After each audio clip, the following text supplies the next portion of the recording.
Il est dans notre imaginaire collectif et a terrorisé notre enfance. On l'imagine rusé et sournois, là, tapi dans l'ombre des fougères. Durant plus d'un siècle, il a été éradiqué de nos régions. Une chose est sûre, son retour en Wallonie ne laisse pas indifférent. Alors que certains s'en réjouissent, il est une source d'inquiétude pour d'autres et est désigné ennemi public numéro 1. Suis-je menacé en me promenant dans les bois? S'attaque-t-il aux enfants? Et s'il s'en prend à mon troupeau? Y a-t-il assez de gibier pour lui? Comment distinguer mythe et réalité? Les clichés ont la vie dure, même avec le loup. Démêlons le vrai du faux avec les experts loups du service public de Wallonie.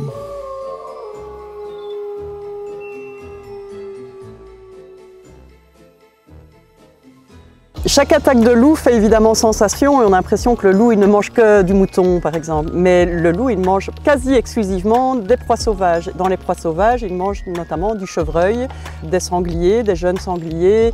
L'espèce cerf met toujours des individus plutôt affaiblis, plutôt jeunes, âgés.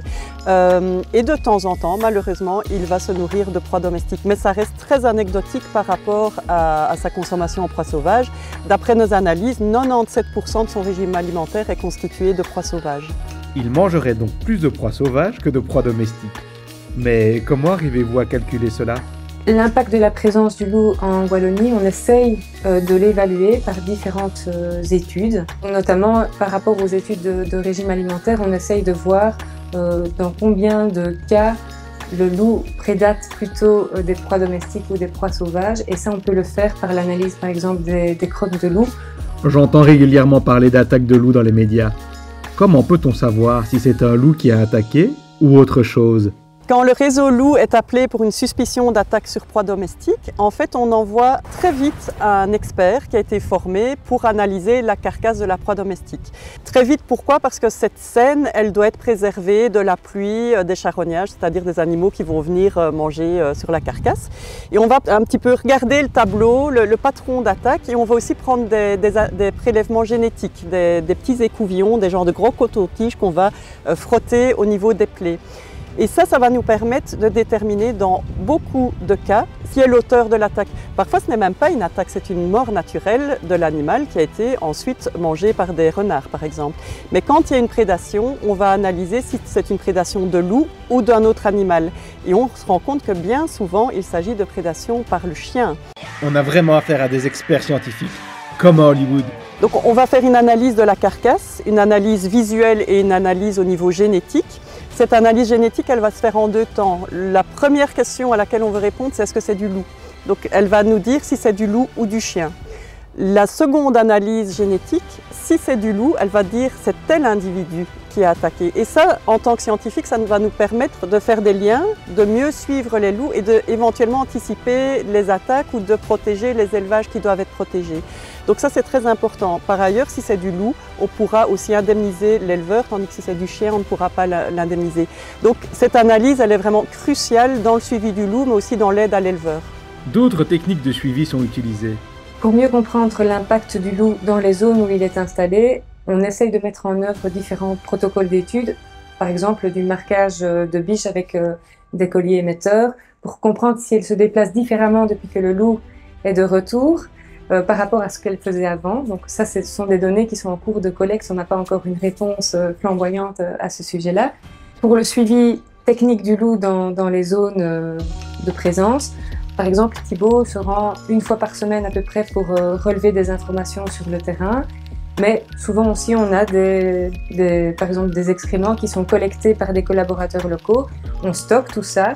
Tout ce qu'on analyse ici comme échantillon, ça doit se faire par un nettoyage précis de la laissée, un tri des éléments qui sont présents et une observation au binoculaire et au microscope de ces éléments-là.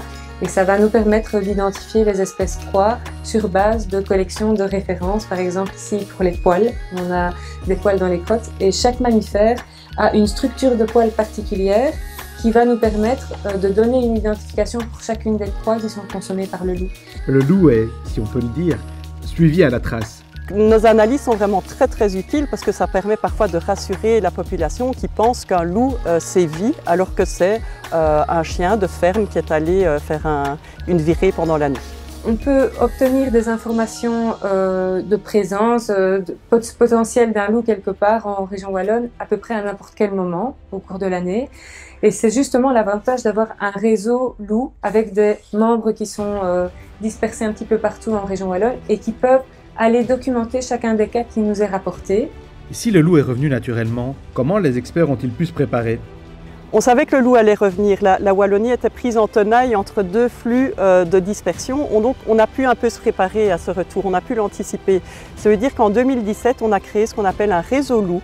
C'est un réseau où on a formé différents acteurs potentiellement touchés par la présence du loup à ce retour. Et en fait, ces acteurs, ce sont les chasseurs, les scientifiques, les naturalistes, les éleveurs, l'administration, les vétérinaires. On a identifié tous nos partenaires potentiels sur cette question du retour du loup.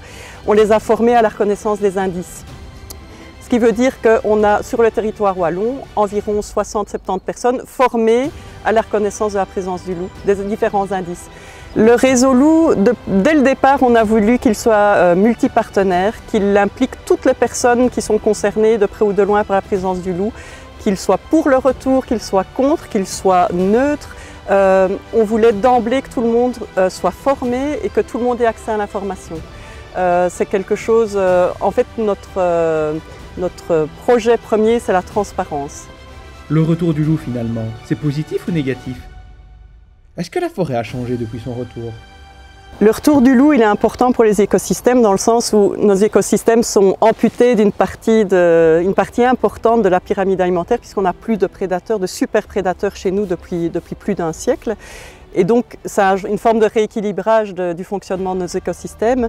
Par contre, c'est difficile encore à l'heure actuelle de parler, de prouver les impacts positifs sur la biodiversité parce que ce retour est encore très récent. Mais à terme, on le mesurera certainement sur la régénération de nos forêts puisque le loup va impacter nos populations de gibier, les cervidés, les sangliers, qui ont un impact parfois négatifs sur nos forêts parce qu'ils sont en surdensité. Et donc ce loup va mettre une pression sur le gibier qui lui-même mettait une pression sur la forêt. Et donc grâce à ce retour, on imagine voir des effets positifs sur la forêt à terme.